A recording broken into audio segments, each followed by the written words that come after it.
अनंत गोपाल सत्यधाम भज अनंत गोपाल सत्यधाम जप हरे कृष्ण परम ब्रह्म राम जप हरे कृष्ण परम ब्रह्म राम भज पतित पावन कड़की राम भज पतित पावन कड़की राम भज पतित पावन कड़की राम भज पतित पावन कड़की राम जप सत्य सनातन हरे राम जप सत्य सनातन हरे राम भज अनंत गोपाल सत्यधाम भज अनंत गोपाल सत्यधाम अच्युत शरणम अच्युत शरणम अच्युत शरणम सुधीजनी ज्ञानी गुणी मंडली आज कार्यक्रम को आपण मानक स्वागत जनाऊँ अनंत कोटि प्रणाम सहित आज कार्यक्रम रे आम आलोचना करुचे 600 वर्ष तले तालपत्र लेखनी रे जो कलिजुगर भविष्यवाणी लेखा जाइछि ताहा मालिका शास्त्र आकार रे लिखिछनि महापुरुष अच्युतानंद से मालिका शास्त्र आलोचना आम करुचे गत अध्याय में आलोचना करुले ये युद्ध होइब केबे ना महापुरुष लिखिछन्ति मालिका रे जे चारि दिगरे चहल पड़िब चीना संगे आद्य समर हेब चारि दिगरे चहल पड़िब चीन सहित आज्ञ युद्धटी हेब चीना संगे आद्य समर आ चोर माने मात्रा अधिक हेबे संसार रे चोर मानकर मात्रा अधिक हेब महापुरुष लिखिले आम गत काली गत अध्याय आलोचना करुले प्रबल होइबे चोर पृथ्वी की धनी की करिवे नाश बिना हथियारे चोरी न करिवे थोके प्राणी हेबे नाश अच्युत पुणी कहले मालिका कलिकल्प गीता कंठ चौर्य संसारे होता बेपार ठारे न कहिबे साता बेपार ठारे न कहिबे साता बेपार ठारे न कहिबे साता विष्णु निंदारो इंद्र अपाणिया सेतिकी बेले नदी शिव ठाणा सेतिकी बेले नदी शिव ठाणा सेतिकी बेले नदी शिव ठाणा बेपार ठारे न कहिबे सत आज कौटी बेपार ठारे किए सत कथा कहूँ ना बजार आपण पनीपरिया किणुचने सब जाक रंग बड़ा ए सुधीजने नील रंग बोलिकी रखिथे आप देखिए कह पूरा सांगे सांगे बाड़ी तोड़ा होगी आई ना कौन नहीं बेपार ठारे न कहिबे सत विष्णु निंदार इंद्र अड़पणा सेतिकी बेले न दिशी बटणा आउ आषाढ़ मासे पोथीब हारा शस्य श्रावणे नांटीब नीर शस्य श्रावणे नांटीब नीरा शस्य श्रावणे नांटीब आषाढ़ मासे पड़ुथिब घर शस्य श्रावणी न अंटीबनीर अच्युत कहले मालिका कलिकल्प गीता कहले आषाढ़ मासरे घर पड़िब आपण देखिए माने कौन ये सुधी जानी यार अर्थ कौन आषाढ़ मासरे घर पड़े आषाढ़ श्रावण तो वर्षा प्रबल हम आत घर सब भिजिकी थी आ से समय केमी घर पड़िब ये मालिकार अर्थटा कौन अच्युतानंद मालिकार नाम है आगत भविष्यांत मालिका ये लिखिं आषाढ़ मासरे कहीं घर पड़िब कथा मालिकार लिखा जाए आगत भविष्यांत मालिकार कौन कहले माघ मासे महाग्रीष्म होइब वैशाख मासरे शीत बाउड़ालो वैशाख मासरे शीत 13 दिने षड ऋतु भोग हेब शुण तो विनता सुत जय जगन्नाथ जय जगन्नाथ जय जगन्नाथ जय जगन्नाथ माघ मासे महाग्रीष्म होइब वैशाख मासरे शीत ମାସ କେଇଟା? ବୈଶାଖ ଜ୍ୟେଷ୍ଠ ଆଷାଢ଼ ଶ୍ରାବଣ ଭାଦ୍ରବ ଆଶ୍ୱିନ କାର୍ତ୍ତିକ ମାର୍ଗଶିର ପୌଷ ମାଘ ଫାଲ୍ଗୁନ ଚୈତ୍ର 12ଟା ମାସ। 12ଟା ମାସର ଋତୁ କେଇଟା? 6ଟା ଋତୁ। କ'ଣ କ'ଣ? ଗ୍ରୀଷ୍ମ ବର୍ଷା ଶରତ ହେମନ୍ତ ଶୀତ ବସନ୍ତ। ଏ 12 ମାସରେ 6ଟା ଋତୁ। ଏ ସୁଧିଆନି ଆପାତତଃ ଆମେ 3 ଋତୁକୁ ଅନୁଭବ କରନ୍ତି ସଂସାରରେ। ମଣିଷ ଆମେ 3 ଋତୁଟାକୁ ଭଲ ଭାବରେ ଅନୁଭବ କରନ୍ତି। ତାହା ହେଉଛି କ'ଣ ନା ଗ୍ରୀଷ୍ମ ବର୍ଷା ଶୀତ। ଏ 3ଟି ଋତୁ ଯେଉଁ ଗ୍ରୀଷ୍ମ ଋତୁ ଶୀତ ଋତୁ ଏବଂ ବର୍ଷା ଋତୁ। ଗ୍ରୀଷ୍ମ ଋତୁଟା କେଉଁ ମାସ ସହିତ କେଉଁ ମାସରେ ଗ୍ରୀଷ୍ମ ଋତୁ ହୁଏ ନା ବୈଶାଖ ଜ୍ୟେଷ୍ଠ ମାସକୁ ଗ୍ରୀଷ୍ମ ଋତୁ ଭାବରେ ଆମେ ଧରନ୍ତି। ସେଇଭଳି କାର୍ତ୍ତିକ ମାର୍ଗଶିର ମାସକୁ ଶୀତ ଋତୁ ରୂପରେ ଧରନ୍ତି ଏବଂ ଆଷାଢ଼ ଶ୍ରାବଣ ମାସକୁ ବର୍ଷା ଋତୁ ରୂପରେ ଧରନ୍ତି ନାଇଁ। କିନ୍ତୁ ଅଚ୍ୟୁତ ମହାପୁରୁଷ କଳିଆଗତ ଭବିଷ୍ୟାନ୍ତ ମାଳିକାରେ ଲେଖିଛନ୍ତି ଋତୁଚକ୍ର ପରିବର୍ତ୍ତନ ହେଇଯିବ। ଦେଖିବ କଳିଯୁଗରେ। ଏ କଳିଯୁଗର ମଣିଷ କ'ଣ ଦେଖିବ ନା ମାଘ ମାସେ ମହା ଗ୍ରୀଷ୍ମ ହୋଇବ। ଗ୍ରୀଷ୍ମ ଋତୁଟା ମାଘ ମାସରେ ହବ। ମାଘ ମାସରେ ବାଘ ଭଳି ଶୀତ ହେବା କଥା କିନ୍ତୁ ଗ୍ରୀଷ୍ମ ଋତୁଟା ମାଘ ମାସରେ ପଡ଼ିବ। ବୈଶାଖ ମାସରେ ଶୀତ। ବୈଶାଖ ମାସରେ ଶୀତ ଋତୁଟା ପଡ଼ିବ। ଶୀତ ଋତୁଟା ଆଉ କାର୍ତ୍ତିକ ମାର୍ଗଶିରରେ ପଡ଼ିବନି। ଧୀରେ ଧୀରେ ଋତୁଚକ୍ର ଘୁଞ୍ଚି ଘୁଞ୍ଚି ଯାଉଛି। ଶୀତ ଋତୁଟା ପଡ଼ୁ ପଡ଼ୁ ଗ୍ରୀଷ୍ମ କ'ଣ ନା ବୈଶାଖ ମାସ ହେଇଯାଇଥିବ। ମାଘ ମାସେ ମହାଗ୍ରୀଷ୍ମ ହୋଇବ ବୈଶାଖ ମାସରେ ଶୀତ। ଶୀତ ଋତୁଟା ବୈଶାଖ ମାସରେ ଯାଇକି ପଡ଼ିବ। ଆଉ 13 ଦିନେ ଷଡ଼ ଋତୁ ଭୋଗ ହେବ ଶୁଣନ୍ତୁ ବିନତା ସୁତ। 13 ଦିନଟାରେ କଳିଯୁଗର ଲୋକମାନେ 6ଟା ଋତୁକୁ ଭୋଗିବେ। ଗ୍ରୀଷ୍ମ ବର୍ଷା ଶରତ ହେମନ୍ତ ଶୀତ ବସନ୍ତ। ଏ 6ଟା ଋତୁର ଅନୁଭବ 6ଟା ଋତୁକୁ ଭୋଗିବେ କଳିଯୁଗର ଲୋକମାନେ 13ଟା ଦିନରେ। 13 ଦିନ ଭିତରେ 3-4 ଦିନ ଖଣ୍ଡେ ଖରା ଜୋର ହେଇଯିବ। ଖରା ଦିନ ଭଳିଆ ଲାଗିବ। ଗ୍ରୀଷ୍ମ ଋତୁ ଭଳିଆ ଲାଗିବ। ପ୍ରଚଣ୍ଡ ଖରା ହବ। ଅଚ୍ୟୁତ ଲେଖିଲେ ମାଳିକାରେ ପ୍ରଚଣ୍ଡ ହୋଇବ ଖରା ଲୋ ବଉଳ ତରୁ ତୃଣ ଜୀବ ସୁଖୀ।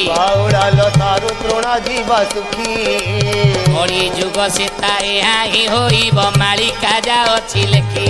ଜୟ ଜଗନ୍ନାଥ ଜୟ ଜଗନ୍ନାଥ ଜୟ ଜଗନ୍ନାଥ ଜୟ ଜଗନ୍ନାଥ। ତେଣୁ ପ୍ରଚଣ୍ଡ ଖରା 3-4 ଦିନ ଜୋରେ ହବ। ଗ୍ରୀଷ୍ମ ଋତୁ ଭଳି ଆପଣ ଅନୁଭବ କରିବେ। ଏ ଗ୍ରୀଷ୍ମ ଋତୁ ହେଇଗଲା କହନ୍ତି ଯେତେବେଳେ ଜୋରେ ଖରା ହେଉଥିବ ଶୀତ ଦିନରେ ପାଲ କି ଖରା। ଏ ଶୀତ ଋତୁଟାରେ ଯେତେବେଳେ ଗ୍ରୀଷ୍ମ ଋତୁ ଭଳିଆ ଗରମ ହେଉଛି ଖରା ଦିନ ଭଳିଆ ଖରା ହେଇଛି ଲୋକମାନେ କହୁନାହାନ୍ତି। ଆଉ ବୈଶାଖ ମାସରେ ଶୀତ। ବୈଶାଖ ମାସ ଅର୍ଥାତ୍ 3-4 ଦିନ ଜୋରେ ଖରା ହେଇଗଲା। ଆଉ 3-4 ଦିନ କ'ଣ ନା ବର୍ଷା ହବ ଜୋରେ। ଲଘୁଚାପ ସାଇକ୍ଲୋନ ହବ 3-4 ଦିନ ବର୍ଷା ହେଇଯିବ। ଯଦି ବର୍ଷା ହେଇଗଲା ଶୀତଟା ଜୋରେ ପଡ଼ିବ ଘୋଡ଼େଇକି ଆପଣ ରାତିରେ ଶୋଇବେ। ତେଣୁ 13 ଦିନେ ଷଡ଼ ଋତୁ ଭୋଗ ହେବ ଶୁଣନ୍ତୁ ବିନତା ସୁତ। ଅର୍ଥାତ୍ ଭଗବାନ କୃଷ୍ଣ ଦ୍ୱାପର ଯୁଗରେ ବିନତା ସୁତ କିଏ? ଗରୁଡ଼। ଗରୁଡ଼ ଆଗରେ କହୁଛନ୍ତି ଏ ଗରୁଡ଼ ତୁମେ ଦେଖିବ କଳିଯୁଗ ବାରଣ ବେଳ ଶେଷ ବେଳରେ କଳିଯୁଗର ଲୋକମାନେ 13ଟା ଦିନରେ 6ଟା ଋତୁକୁ ଭୋଗିବେ। ତେଣୁ ସେଇଥିପାଇଁ କହିଲେ ଆଷାଢ଼ ମାସେ ପଡ଼ୁଥିବ ଖରା ଶସ୍ୟ ଶ୍ରାବଣେ ନାଣ୍ଟିବ ନୀର। ଶସ୍ୟ ଶ୍ରାବଣେ ନାଣ୍ଟିବ ନୀର। ଶସ୍ୟ ଶ୍ୟାମଳେ ନାଣ୍ଟିବ ନୀର। କହିଲେ ଶସ୍ୟ ଶ୍ରାବଣେ ନ ଅଣ୍ଟିବ ନୀର। ଶ୍ରାବଣ ମାସରେ ଫସଲକୁ ବର୍ଷା ମଧ୍ୟ ଅଭାବ ପଡ଼ିବ।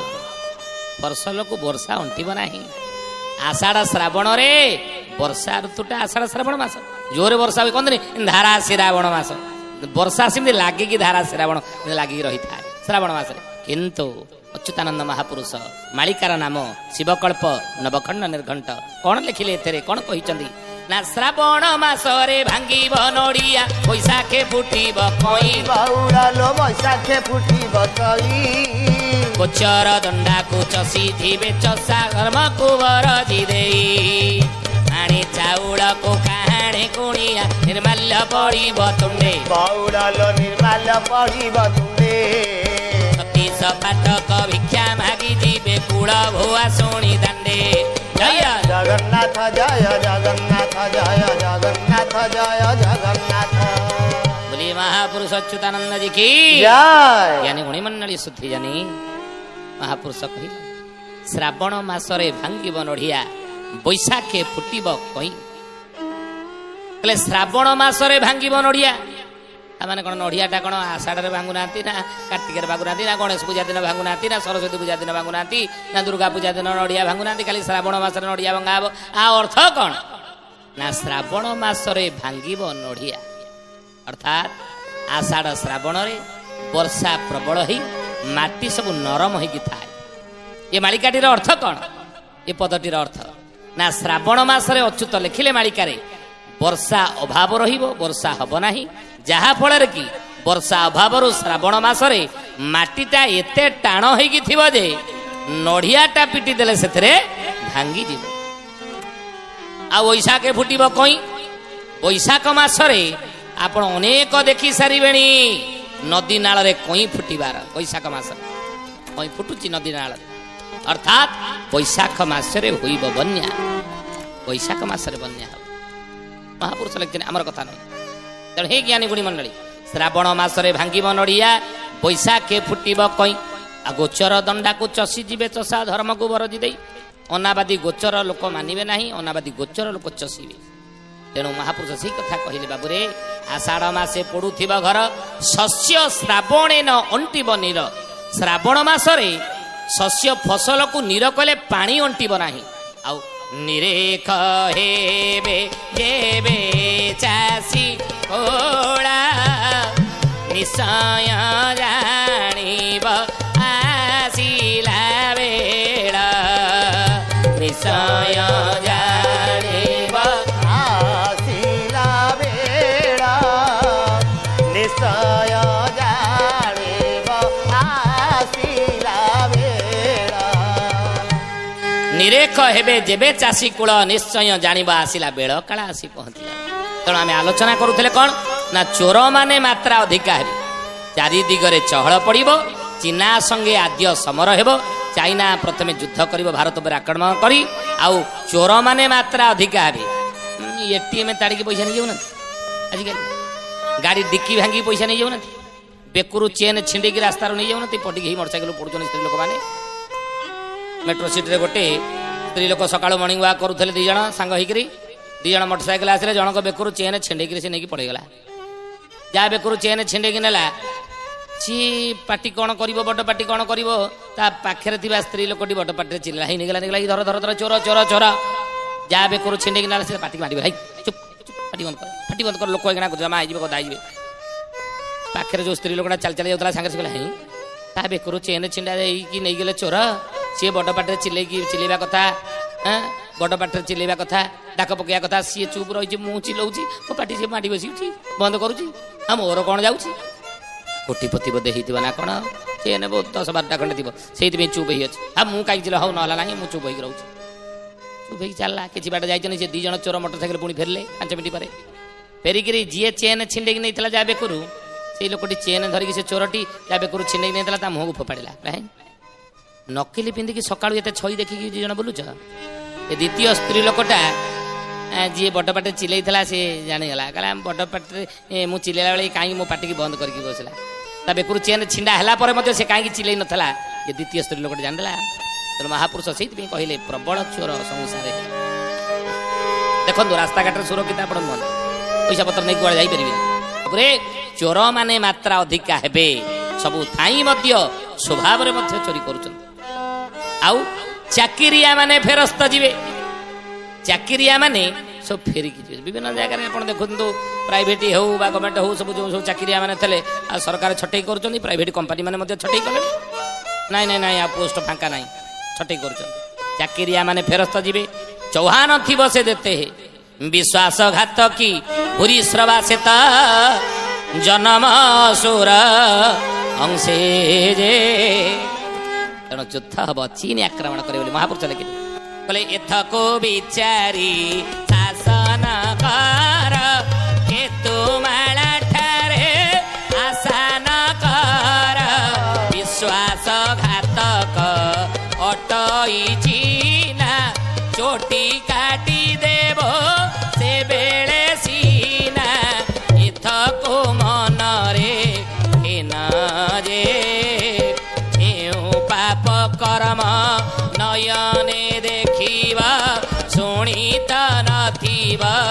କାନରେ ଯେଉ ପାପ କର୍ମ ନୟନେ ଦେଖିବ ଶୁଣି ତ ନଥିବ କାନରେ। ଅଚ୍ୟୁତାନନ୍ଦ ମହାପୁରୁଷ ମାଳିକାର ନାମ ହେଲା ପଦ୍ମକଳ୍ପ ଟୀକା। କ'ଣ କହିଲେ ନା ଏଥକୁ ବିଚାରି ଶାସନ କର। ଏଇ କଥାକୁ ଭଲ ଭାବରେ ଚିନ୍ତା କରି ଭବିଷ୍ୟତକୁ ଆଖି ଆଗରେ ରଖି ମାଳିକାର ଭବିଷ୍ୟତ କଥାକୁ ମନରେ ଭାବି ବା ବିଚାର କରି ମନେ ରଖି ସେଇ ଅନୁସାରେ ଯେଉଁମାନେ ଶାସନ କରୁଛନ୍ତି ସେ ଦେଶରେ ହେଉ ରାଜ୍ୟରେ ହେଉ ଯେଉଁମାନେ ଶାସନ କରୁଛନ୍ତି ଏଇ କଥାକୁ ବିଚାର କରିକି ଶାସନ କରିବା ଦରକାର। କ'ଣ ନା ଏଥକୁ ବିଚାରି ଶାସନ କର କେତୁମାଳା ଠାରେ ଆଶା ନ କର। ଚାଇନା ଯେତେବେଳେ ଆକ୍ରମଣ କରିବ ଭାରତ ଉପରେ ସେତେବେଳେ କେତୁମାଳା କୋଉଟା ହିମାଳୟର ପୂର୍ବ ପଟ କେତୁମାଳା ଅଞ୍ଚଳ ମାନସରୋବର ତ ଆପଣ ଦେଖିଥିବେ ସେଟା ଚାଇନା ଇଏରେ ଯାଉଛି ଆମର ସେଟା ଭାରତର ଅଧିକାର ଚାଇନା ପଟେ ଚାଲିଗଲା। ତେଣୁ ସେ କେତୁମାଳା ହିମାଳୟର ପୂର୍ବପଟ ଅଞ୍ଚଳ ଯୋଉ କେତୁମାଳାଟେ ଅଛି ସେ କେତୁମାଳାକୁ ଆଉ ଆଶା କର ନାହିଁ କାହିଁକି ନା ଆଗକୁ ଚୀନ ସେଟାକୁ ନେଇଯିବ। ଇଏ କେତୁମାଳାଟାକୁ ଚୀନ ଅଧିକାର କରିନେବ ଆଗକୁ ସେଭଳି ସମୟ ଆସୁଛି। କେତେବେଳେ ନା ଯୋଉ ବର୍ଷ 4ଟା ଗ୍ରହଣ ପଡ଼ିବ 4ଟା ଗ୍ରହଣ ପଡ଼ିବ ଯେବେ ମରମ ଫିଟାଇ କହୁଛି ଏବେ 4ଟା ଗ୍ରହଣ ପଡ଼ିବ ଯେବେ ପୃଥିବୀରେ ଗୋଳ ଯୁଦ୍ଧ ହୋଇବ ସରଜି ଅଛି ଏହାକୁ ଦଇବ ପୃଥିବୀରେ ଯୁଦ୍ଧ ହେବ। ଯଦି ଯୁଦ୍ଧ ହେବ ତାହେଲେ କିଏ ଯୁଦ୍ଧ କରିବ କୋଉ ଯୁଦ୍ଧ ହେବ ନା 18 ଦିନର ମହାଭାରତ ଯୁଦ୍ଧ କୁରୁକ୍ଷେତ୍ରରେ ଦ୍ୱାପର ଯୁଗରେ ସରି ନାହିଁ ତାର ଗୋଟିଏ ଓଳି ବାକି ରହିଛି। ସେ ଗୋଟିଏ ଓଳି ଯୁଦ୍ଧଟି କଳିଯୁଗରେ ହେବ। କଳିଯୁଗରେ କୋଉ ଦେଶରେ ହେବ ଇଂଲଣ୍ଡ ଆମେରିକା ଜାପାନ ଫ୍ରାନ୍ସ ନା ଭାରତରେ ହେବ ଆରମ୍ଭ। ଯଦି ଭାରତରେ ହେବ କିଏ ଭାରତ ଉପରେ ଯୁଦ୍ଧ କରିବ ଭାରତ ସହିତ ଯୁଦ୍ଧ କରିବ ନା ଚୀନ ଯୁଦ୍ଧ କରିବ। ଅର୍ଥାତ୍ ମହାପୁରୁଷ ଲେଖିଲେ ଏ ଭାରତ ପରେ ଚୀନା ଦେବ ଧାଡ଼ି ନିଶ୍ଚୟ ଜବନ ତୋଲି ଚାଇନା ଆକ୍ରମଣ করে ଭାରତ ଉପରେ। ଯଦି ଭାରତ ଉପରେ ଆକ୍ରମଣ କରିବ ମହାପୁରୁଷ କହୁଛି ବାବୁରେ ଏହି ସମୟରେ ଚୀନ କ'ଣ କରି କେବେ ଯୁଦ୍ଧ କରିବ ନା ଯୋଉ ବର୍ଷ 4ଟା ଗ୍ରହଣ ପଡ଼ିଥିବ ଏବଂ 4ଟା ଗ୍ରହଣ ପଡ଼ିଥିଲା ବେଳେ ଯୁଦ୍ଧ କରିବ ଚାଇନା ଆକ୍ରମଣ କରିବ। ସେ ସମୟରେ ଚୀନ ହିମାଳୟର ପୂର୍ବପଟ ଅଞ୍ଚଳ ଯାହାଟାକୁ କେତୁମାଳା ସେ କେତୁମାଳା ଅଞ୍ଚଳକୁ ଚୀନ ଦଖଲ କରିନେବ। ଅଚ୍ୟୁତାନନ୍ଦ ମାଳିକା ଲେଖିଲେ ଆଉ ବିଶ୍ୱାସଘାତକ ଅଟଇ ଚିହ୍ନା ଯେତେ ବନ୍ଧୁତା କରନ୍ତୁ ଯେତେ ସୁସମ୍ପର୍କ ଭାରତ ସହିତ ଚୀନ ହଉ ଏ ଜ୍ଞାନୀ ମଣ୍ଡଳୀ ସେ ସୁସମ୍ପର୍କ ଥିଲେ କ'ଣ ହେଲା ଅଚ୍ୟୁତାନନ୍ଦ ମାଳିକାରେ ଗାର ମାରି ଦେଇଛନ୍ତି କହିଲେ ବିଶ୍ୱାସଘାତକ ଅଟଇ ଚିହ୍ନା ଚୋଟି କାଟିଦେବ ସେ ବେଳେ ସିନା ଚୋଟି ସେ କାଟିଦେବ ସେ ବେଳ ଆସିଲେ 4ଟା ଗ୍ରହଣ ଯେତେବେଳେ ପଡ଼ିଥିବ। ଆଉ ମହାପୁରୁଷ କହିଲେ ଏକଥା କୋ ମନେ ଯେ କେଉଁ ପାପ କର୍ମ ନୟନେ ଦେଖିବ ଶୁଣି ତ ନଥିବ କାନରେ କେଉଁ ପାପ କର୍ମ ନୟନେ ଦେଖିବ ଶୁଣି ତ ନଥିବ କାନରେ। ବାବୁରେ ଏ କଥାକୁ ମନେ ଯେ ଏ କଥାକୁ ମନରେ ବିଚାର କର ଯୋଉ ପାପ କର୍ମ ସେତେବେଳେ ଦେଖିବ ଏ କାନ ମଧ୍ୟ ଶୁଣି ନ ଏଭଳି ପାପ ସୁଧିଜାନି ଆଜି ତ ସମୟ ହେଇছে ନା ଆସନ୍ତା କାଲିକି এই পরবর্তী অধ্যায়ে আমি আলোচনা করিবা সে 4টা গ্রহণ কোউ মସିହାରେ পড়িব কেবে পড়িব পরবর্তী অধ্যায়ে আলোচনা করিবা।